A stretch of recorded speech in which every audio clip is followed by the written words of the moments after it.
Bonjour à toutes et à tous, moi c'est Gildo. J'ai commencé le graffiti dans le début des années 90. J'anime des ateliers où je réalise des fresques sur toile ou sur très grand format, que ce soit pour des mairies, des associations, des groupes de jeunesse. Et aujourd'hui, je t'apprends les bases du graffiti. Au-delà du choix des bombes de peinture, un autre choix important, c'est le choix des capes. Alors du coup, les capes sont bien évidemment les diffuseurs qui permettent de projeter la peinture sur une surface. Il y a trois types de capes. Les capes considérées comme les capes d'origine, les capes skinny, donc qui permettent de faire des traits fins, et les fat caps qui permettent de faire des traits qui sont larges. Il y a également les capes spéciaux, mais ils sont tout de même moins utilisés dans la réalisation de graffiti. En premier lieu, les capes d'origine, ce sont les capes qui sont fournies avec les bombes Montana et les bombes Belton.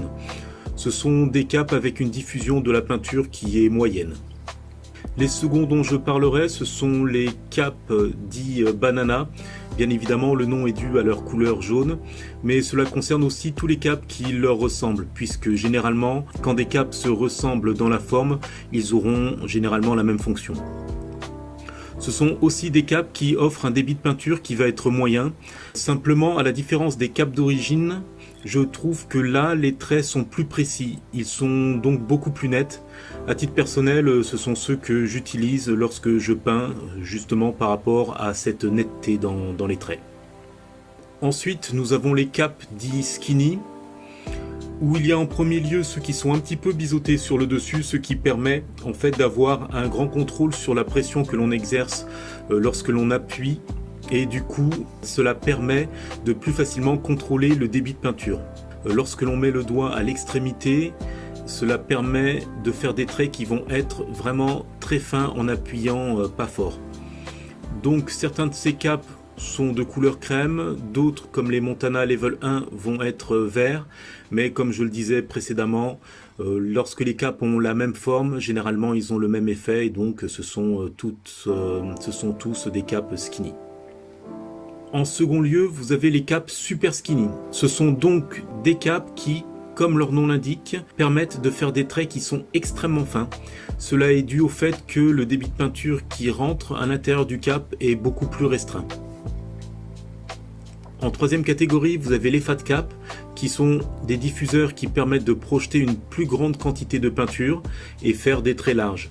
Donc vous avez les fat caps dits classiques, qui sont les fat caps à pastille orange, et c'est très utile lorsque vous voulez faire des remplissages. Ensuite, vous avez les caps dits astro, qui eux permettent de faire des traits qui vont être encore plus larges, et donc là ce sera véritablement pour pouvoir recouvrir des plus grandes surfaces. Enfin, vous avez les capes dits spéciaux.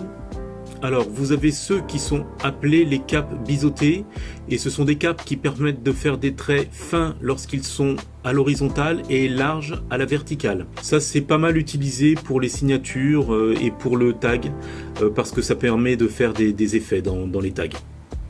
Vous avez des capes aiguilles qui, eux, sont beaucoup plus utilisés soit pour faire des traits qui vont être extrêmement fins. Simplement, il faut tout de même avoir pas mal de dextérité pour pouvoir les utiliser parce qu'il faut passer très rapidement, ou sinon c'est pour ceux qui souhaitent faire des coulures.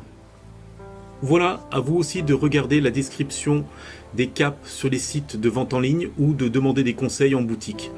Quoi qu'il en soit, ça vaut la peine d'essayer chacun d'entre eux compte tenu du fait que tous les caps sont aux alentours de 30 centimes d'une manière générale.